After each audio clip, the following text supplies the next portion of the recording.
Tuwan-tuwa ako. Ang daming tumatawag, nagte-text, talagang they're very thankful. Even the President kanina sabi, oh, sino ba ang author nito? Galing ah. Sabi niya, ako po, Mr. President. Ganoon. Tapos si Amy po ang nakipaglaban sa ano. So by the way, again, happy po ang mahal na Pangulo kanina no, sa Malacanang. At ayan, so good news para sa ating mga lolo at lola.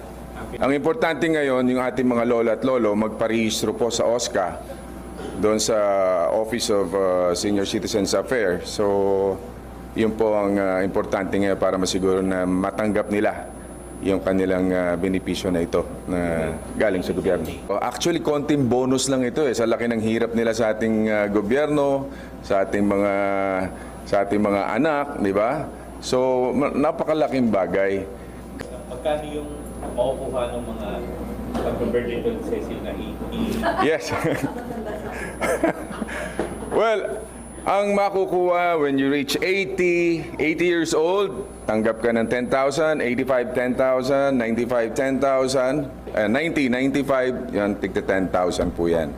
So dati, yung centenarian law, yung dating batas natin, 100 lang yung nakakatanggap ng 100,000.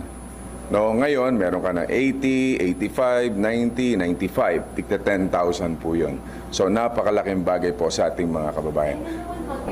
Sir, yung 100 years old stays at 100? Stays at 100K.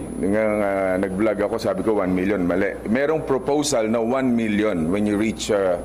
101. O yan, di ba? 101. Ayan. Merong proposal na gano'n. Pero baka umiyak na ating gobyerno. Mahaba na yung buhay ng tao ngayon.